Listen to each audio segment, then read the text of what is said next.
Hello YouTube, Ronan Kazi, Destiny 2. I haven't played Destiny 2 in a while. I love Destiny 2, it's a great game.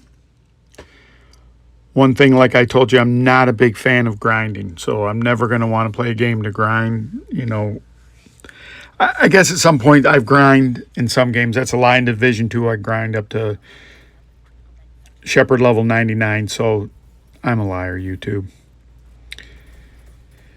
I can't grind up every single game.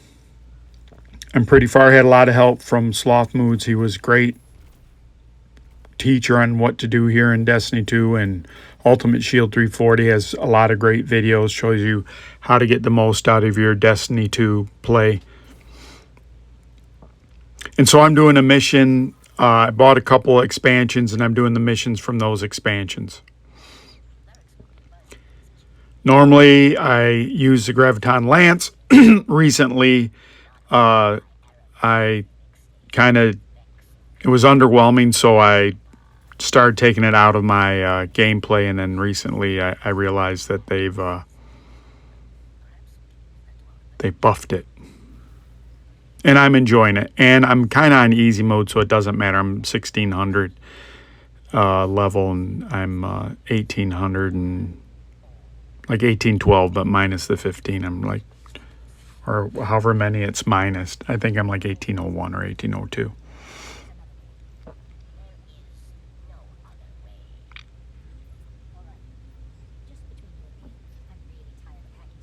Sped up a little bit.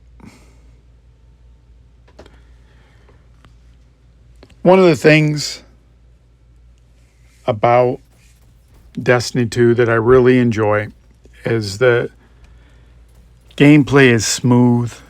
When you fire, you hit things.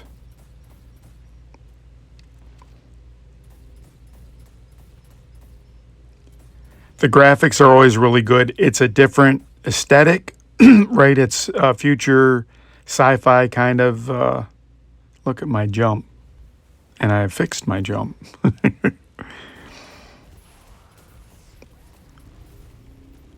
And so I've really started to enjoy Destiny 2. As I get back into it, I really like what the graphics are. And some of the things I didn't like it before, just my ignorance on how to play of the build and what have you. Now I'm fully competent. Hold on a second, YouTube. This is normally when I say I want you to like, share, subscribe, comment, unsubscribe, resubscribe. Whole bunch of things I would like you to do. But in reality,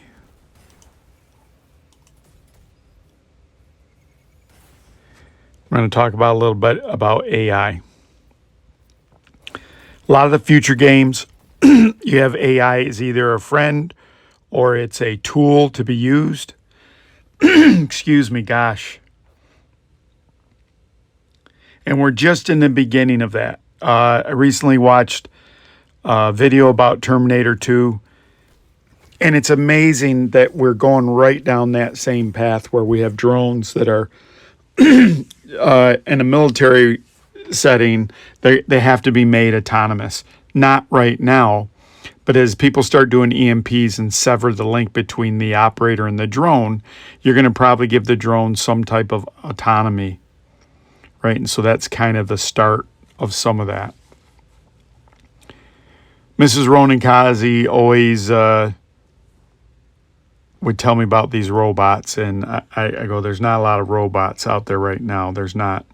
You know, there's at Boston Scientific or whatever name that company is, where they make those weird dogs and people that can stand up and go crazy and everything. But there's not really human-looking robots yet. I mean, you'd have to suspend belief quite a bit.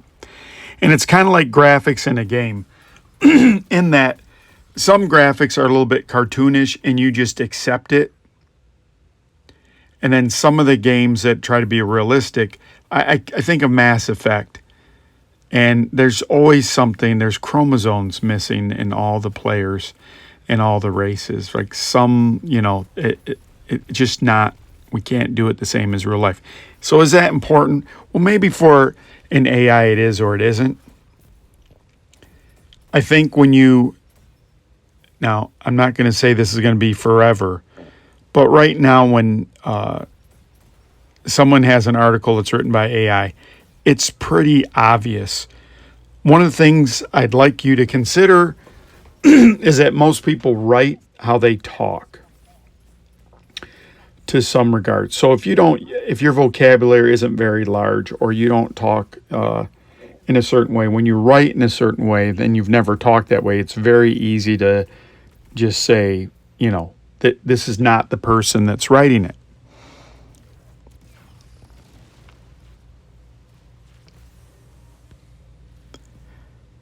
And how we're set up now, where you want to acknowledge everyone, there's going to be a point where you're going to have to acknowledge machines.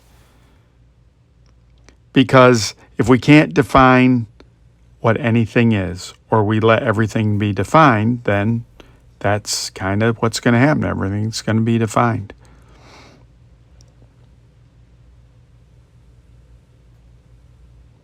And so there's a lot of sci-fi authors. Isaac Asimov had a whole thing about robots and the 3 laws and all kinds of things. And those are some really great books. And that's in the 50s they were dealing with that.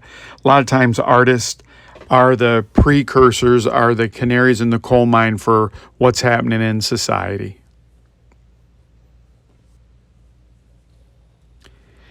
And we can't get everyone in society their rights and, the things that they deserve or the way to be treated. We can't do that for people, and then we're going to add machines into that.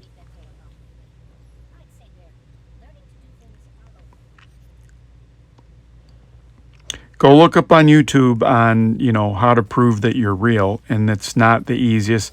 That's one of those tough philosophical questions. Free will is a tough philosophical question. Do you have free will? If you're made of the stuff of the universe, and the stuff of the universe all came from the Big Bang, isn't that all predetermined then? If we know where every particle was, if they go back, so I would go against that, but that's some of the arguments of that. Look at me jumping like a pro, YouTube, like a pro. I don't know what I'm doing. I kill a bunch of stuff. One thing I like about Destiny that is better than a lot of games, they'll just keep sending waves at you if you can't figure out the mechanic. So it forces you after a while. After you stabilize things, you got to figure out what the mechanic is. And of course, I forget to use my skills. I'm a melee build. My strength is off the charts here, but I forget to use it half the time. That's one of the problems of going to all these games. Maybe if I had an AI that would help me play games, it would be better. YouTube. Now, here's a funny thing. What if you could get a game, a bot, to level up your characters for you? In a game that's made for, no, it's just stupid. But anyways. So, you can kind of figure out some AI stuff. And you also have to realize these AIs are learning. They're going out in the universe and learning what's already been written. They're doing art from already what's there. And so how original is that? It's not going to be that original. And then someone's going to have to program, try this variation. And what a computer can do faster than a person, it can do all those variations faster. It can do all those iterations faster. So that's kind of the point where it gets enough of the information so it sees all the stories, so it can give a reply because it knows what the majority of the replies are on the internet. When I tested against something that was a new thing, had no flipping clue what I was talking about. So that's your edge, your humanity is when you make things, I'd say, when you create things, which is another philosophical conundrum. Are you creating things? Who put it in you? That's another fight on this. Do I have free will or not? Is someone in your head telling you that? Are we in a simulation? Is someone controlling you like I'm controlling the character on this screen? Like probably a lot of these discussions are better had like on mushrooms or ayahuasca or some other kind of thing to consider those kind of things. And the only reason I say that, I think there's so many inhibitions that we have that society just, think about a child, and then what we do to a child is remove that childlike state, the innocence, and the clear way of looking at things with this is how the universe is. Here's what to say, here's how to say it. That's right, that's wrong. And so why are we shackling people with that? Well, one of the reasons, if you have no framework for all this stuff, man, I'm badass with the sword. I love the sword in this game. If you don't give context to people, you just don't know where you're going. So part of this is you got to give, that's part of this nurturing process. We're not a cat, a dog, an animal that has a high level of instincts that are going to propel us on to do things. Now, I didn't expect this. What's going to happen in here? So here's what I liked. I do all their stuff. I hit the wrong button because I'm used to playing Division. I go, okay, I've seen one of those tanks, so I'm going to cut its legs out. So I'm like, yep, I got you. Switch to sword, and let's call it badass time. Cut his leg off, and I'm doing it. And then I'm up here doing it, and I'm like, uh-oh, what? This is the AI gone wild. Who told it it could stand up, YouTube? And it is lighting me up. It'd be embarrassing to die now. And they're just going to mortar me to death.